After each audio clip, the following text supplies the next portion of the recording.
उसने पहले पति के हाथ पैर रस्सी से बांधे और फिर अपने पति की हत्या कर दी। हत्या करने के बाद फिर वो रात भर जाग कर अपने पति की लाश के टुकड़े करती है और उनको गड्ढा खोद कर किचन में ही छिपा देती है और फिर बाहर आती है और सबको बताती है कि उसका पति तो दुबई चला गया है। सबको यकीन हो जाता है, लेकिन 14 महीनों तक जब पति का कुछ पता नहीं चलता तो पुलिस पति को ढूंढने में लग जाती है। पुलिस चारों तरफ पति को ढूंढ रही थी, रिश्तेदार उसके पति को ढूंढ रहे थे।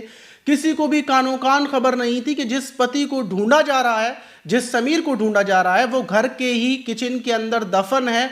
और 14 महीनों के बाद पुलिस के हाथ कुछ ऐसा क्लू लगता है कि फिर पुलिस किचन में पहुंचती है और पति की जो कंकाल था उसको बाहर निकाला जाता है। लेकिन पत्नी की ऐसी शातिराना प्लानिंग कि उसने पहले हत्या कर दी, फिर टुकड़े कर दिए और 14 महीनों तक पति की लाश को घर के अंदर ही छिपा कर उस घर में रहती रही। उस किचन के अंदर वह रोज खाना बनाती थी, चाय बनाती थी और बड़े ही सुकून के साथ उस घर में रहती रही। लेकिन आखिर उसने ऐसा क्यों किया और किस वजह से, इतनी प्लानिंग के बाद भी उसका खुलासा कैसे हो गया, इस पूरी जब घटना को जब आप सुनेंगे तो आपको यकीन नहीं होगा, आपके रोंगटे खड़े हो जाएंगे। अगर आपका दिल छोटा है तो आप इस घटना को ना सुने। तो चलते हैं और जो घटना है उसको शुरुआत से मैं आपको बताता हूं। तो चलते हैं। तो दोस्तों, मेरा नाम माज है। उम्मीद है कि आप सब अच्छे होंगे, सुरक्षित होंगे। और जो आज की घटना है वो अहमदाबाद की है। अहमदाबाद के अंदर सब कुछ बिल्कुल ठीक ठाक चल रहा था, लेकिन 1 नवंबर 2025 को जो क्राइम ब्रांच है उसके पास फोन आता है और एक अननोन नंबर से फोन आता है। दूसरी तरफ से एक शख्स बोलता है कि साहब मुझे कुछ बताना है। बात यह है कि जो अहमदाबादी रॉ हाउस है वहाँ पर A6 एक फ्लैट है, मतलब एक घर है, और उस घर का ही रहने वाला समीर जो अपनी पत्नी रूबी के साथ रहता था, लेकिन अचानक से वो 14 महीने पहले गायब हो गया। और 14 महीनों से वो गायब है। उसकी पत्नी ने सबको ये बताया कि वो मतलब दुबई चला गया है और दुबई में रहकर काम कर रहा है। वो यहाँ पर आएगा लेकिन थोड़े टाइम के बाद। लेकिन हमने उससे कांटेक्ट करने की कोशिश की, लेकिन उसका कुछ पता नहीं चल रहा है।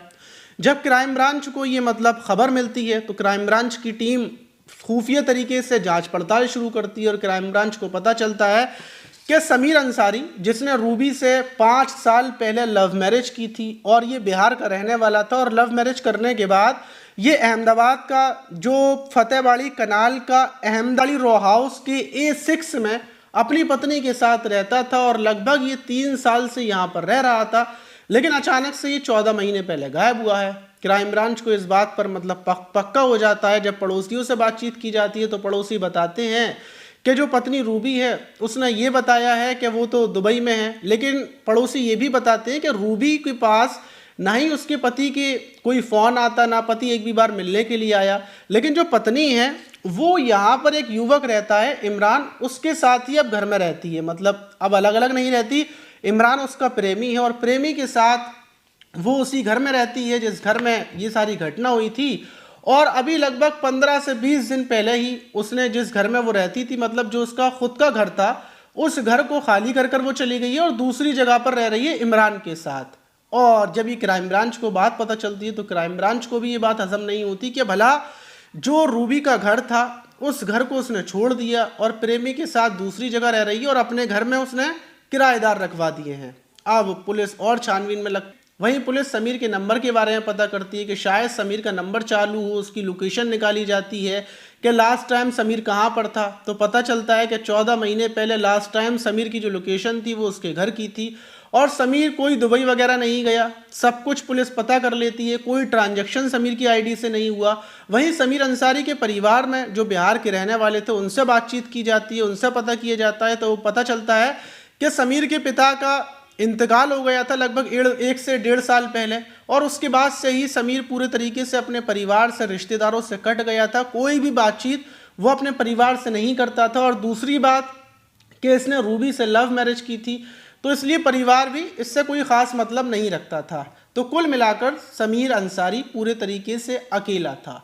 अब जो पुलिस का शक था वो सीधा जाता है कि उसकी पत्नी रूबी पर और उसके प्रेमी इमरान के ऊपर। और अब क्राइम ब्रांच टीम का जो पूरा शक था वो रूबी और उसके प्रेमी इमरान के ऊपर जाता है और बिना देरी किए क्राइम ब्रांच की टीम इमरान को गिरफ्तार कर लेती है। दूसरी तरफ रूबी को भी हिरासत में ले लिया जाता है। अब दोनों से सख्ती से पूछताछ की जाती है क्या आखिर जो समीर अंसारी है तुम्हारा पति है वो कहाँ पर है, तुमने उसकी मतलब उसके साथ क्या किया, जल्दी से अपना गुनाह जुर्म कबूल कर लो, हमें खबर लग चुकी है। अब जो रूबी थी अचानक से 14 महीने बाद जब क्राइम ब्रांच की टीम ने इसको पकड़ा, इमरान को पकड़ा, तो ये घबरा जाती हैं और घबरा कर टूट जाते हैं और बोलते हैं कि हमने तो समीर को उसकी हत्या कर दी और उसके टुकड़ों को जो किचन है, जो A6 वाला हमारा घर है, उसी के अंदर किचन के अंदर हमने उसकी लाश को दफन कर दिया है। इतना सुनना था कि क्राइम ब्रांच की टीम पुलिस के साथ मिलकर उस घर में पहुंचती है और वहां पर फौरन जाकर खुदाई शुरू कर दी जाती है। जब खुदाई होती है, जब अंदर तक खोदा जाता है तो अंदर से हड्डियां निकलना शुरू होती है, क्योंकि जो बॉडी थी वो पूरी तरीके से सड़ चुकी थी।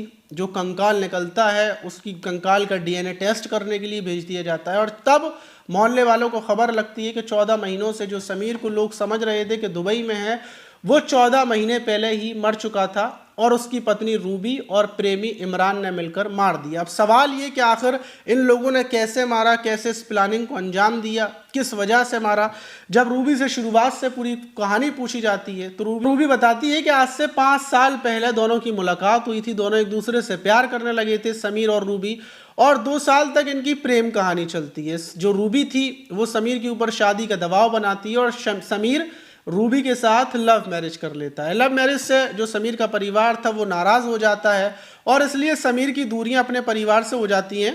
वो यहीं पर अहमदाबाद में रूबी के साथ A6 वाला मकान था, इसमें रहने लगता है। ज़िंदगी बिल्कुल ठीक ठाक चल रही थी, लेकिन रूबी बताती है कि जैसे वो लव मैरिज करने से पहले उसको प्यार करता था, वो प्यार करना पूरे तरीके से बंद कर देता है, दूरियां बनाना शुरू कर देता है और इन्हीं दूरियों की वजह से उसकी ज़िंदगी में फिर एंट्री होती है इमरान की। इमरान के साथ उसकी करीबियाँ होती हैं, इमरान के साथ उसके अवैध संबंध शुरू हो जाते हैं। लेकिन कहते हैं ना कि इश्क और मुश्क छिपे से नहीं छुपता, और एक दिन समीर को पता चल जाता है कि जो रूबी है वो इमरान के साथ घूमती है, फिरती है, इमरान के साथ फ़ोन पर बातचीत करती है और इसी बात को लेकर अब दोनों के बीच विवाद शुरू हो जाता है। अब समीर अक्सर रूबी को मारता था, पीटता था कि तू इमरान से बात क्यों करती है, और रूबी मानने को तैयार नहीं थी। वो इमरान को छोड़ नहीं सकती थी, इमरान से वो प्यार करने लगी थी। तो बताती है कि तमाम विवादों के बावजूद मैं इमरान से बातचीत करती रहती हूँ। और फिर 14 महीने पहले हद तब हो जाती है कि जो मेरा प्रेमी इमरान था वो जिस जगह पर किराए पर रहता था वहाँ से सीधा वो अहमदाबादी का जो रॉ हाउस है वहीं पर किराए का कमरा ले लेता है। और ये बात समीर को पता चल जाती है कि अब तो बिल्कुल वो हमारा पड़ोसी बन गया है, और पड़ोसी जो बना है वो सिर्फ मेरी पत्नी रूबी की वजह से बना है। इसलिए समीर और ज़्यादा आग बबूला और अब वो रूबी को ज़्यादा टॉर्चर करने लगता है। और उसी बीच रूबी समीर से बोलती है कि देखो अब हमारे पास कोई रास्ता नहीं बचा, अगर हमें एक दूसरे के साथ रहना है तो हमें समीर की हत्या करनी पड़ेगी। और फिर वहाँ से प्लानिंग शुरू होती है और ये दोनों प्लानिंग में एक साहिल नाम का इनका जो कज़िन है, इसका जो इमरान का, उसको शामिल करते हैं और एक फैज़ू को शामिल करते हैं जो इमरान का ही करीबी दोस्त है। ये 4 लोग मिल जाते हैं और चारों प्लानिंग करते हैं कि पहले समीर की हत्या की जाएगी, फिर उसके बाद कुछ और सोचेंगे। और 14 महीने पहले ही ये लोग एक साथ, मतलब रात का टाइम था, चुपचाप से ये रूबी गेट खोल देती है, बाहर से इमरान, साहिल और फैज़ू अंदर आ जाते हैं। अंदर आने के बाद ये एक लोहे की रॉड से सबसे पहले समीर के सर पर वार करते हैं। समीर बेहोश हो जाता है, फिर उसके हाथ पैरों को रस्सी से बांध देते हैं और फिर आखिर में रस्सी से ही उसके गले को दबाकर उसकी हत्या कर देते हैं। अब जो समीर था वो बंधा हुआ पड़ा था। फिर ये सोचते हैं कि आखिर क्या किया जाए, तो उसमें से ये साहिल और फैज़ू थी, ये किचन में पहुंचते हैं और जो किचन में टाइल्स बिछे हुए थे उनको हटाना शुरू करते हैं। और दूसरी तरफ ये जो रूबी थी और इमरान थे, ये दोनों जो समीर था उसकी आरी से टुकड़े करना शुरू करते हैं। ये टुकड़े करते हैं और वो दोनों दोस्त गड्ढा खोदना शुरू करते हैं। गड्ढा खोदने के बाद, टाइल्स हटने के बाद, फिर जो समीर अंसारी के बॉडी के टुकड़े थे उन टुकड़ों को गड्ढे में डाल दिया जाता है और डालकर फिर वापस मिट्टी डाल दी जाती है। और फौरन एक सीमेंट की बोरी इन लोगों ने पहले से रख रखी थी, टाइल्स भी मंगा लिए थे। ये बात, इसके बारे में समीर को कुछ नहीं पता था कि सारी प्लानिंग क्या चल रही है। जब मिट्टी लगा दी जाती है तो उसके ऊपर सीमेंट का घोल डाला जाता है और फिर वापस टाइल, नए वाले जो टाइल थे उनको वापस चिपका दिया जाता है कि किसी को भी शक ना हो कि यहाँ पर कोई गड्ढा वगैरह खुदा है। और फिर सुबह के टाइम ये तीनों, साहिल और फैज़ू, इमरान, तीनों वहाँ से चले जाते हैं। रूबी अकेली घर में रह जाती है अपने पति को किचन में दफन कर कर। और फिर सुबह उठती है और बड़े ही अच्छे तरीके से वो जाती है रोज़ाना की तरह उसी किचन में जिस किचन में उसके पति की लाश दफन थी, वहाँ पर जाकर वो चाय बनाती है। चाय को पीती है बड़े ही सुकून के साथ, क्योंकि अब उसका पति मर चुका था। जो पति रोज़ाना कलेश फैलाता था, उसके प्यार में ही उसको हासिल करने के लिए जो कलेश फैलाता था, वो कलेश रूबी को बुरी लगती थी और उस कलेश को उसने ख़त्म कर दिया था। और सुबह जब बाहर जाती है तो बताती है सारे पड़ोसियों को, जो मेरे पति हैं समीर, वो दुबई चले गए हैं, अब वो दुबई में रहेंगे और मैं यहाँ पर अकेली रहूँगी। और उसके कुछ महीनों के बाद फिर वो इमरान के पास आ जाती है, इमरान के साथ उस घर में रहने लगती है। लोगों को शक तो होता है कि आखिर अचानक से समीर पता नहीं कहाँ चला गया, लेकिन किसी को भी कानो कान खबर नहीं थी कि समीर किचन में दफन था। लेकिन ये जो रूबी थी, इसको उस घर के अंदर थोड़ी सी बेचैनी हुआ करती थी, इसलिए कुछ दिन पहले इमरान से बोलती है कि यहाँ से चल रहे हैं, कहीं और रहेंगे और इस घर में किसी और किराएदार को रख देंगे। और जो किराएदार आए थे, जब पुलिस ने उनसे पूछताछ की कि तुम्हें मतलब पता नहीं था कि ये लोग मतलब क्यों यहाँ से खाली कर कर गए, तो किराएदार ये बताते हैं कि हम लोगों को इस घर के अंदर बेचैनी हुआ करती थी और अजीब सी गंध लगती थी, अजीब सी बदबू आती थी, लेकिन हम नहीं समझ पाते थे कि आखिर ये बदबू कहाँ से आती है। लेकिन बदबू किचन में से आती थी। जब इस घटना का खुलासा हुआ तो हर कोई हैरान है कि भला इन चारों ने प्लानिंग कर कर एक पत्नी ने अपने पति को इतनी खौफनाक मौत दे डाली, उसने इतनी शातिराना प्लानिंग कर डाली। पुलिस ने इमरान और रूबी को गिरफ्तार कर लिया है, वहीं साहिल और फैजू फरार है, उनको भी पुलिस चारों तरफ ढूंढने में लगी हुई है, उनको भी ढूंढ कर गिरफ्तार कर कर जेल भेजा जाएगा। लेकिन इस घटना के बाद जो मेरठ की मुस्कान रस्तोगी थी, उसको भी पीछे छोड़ दिया, क्योंकि इस रूबी ने तो इतनी शातिराना प्लानिंग की कि 14 महीनों तक खुलासा नहीं होने दी। लेकिन सवाल ये कि आखिर ऐसे क्रिमिनल और ऐसे ही शातिराना प्लानिंग और इतनी खौफनाक मौत देने वालों को क्या सज़ा मिलनी चाहिए, क्योंकि अभी तक सिर्फ क्राइम चल रहे हैं, अभी तक क्राइम करने वालों को सज़ा नहीं मिल पाई है। आप सोच कर देखिए, इतने सालों में इतने क्राइम हो गए, किसी को कोई सज़ा मिली नहीं मिली, सिर्फ वो लोग जेल चले जाते हैं, जेल में रहते हैं और बस कोई सज़ा नहीं होती।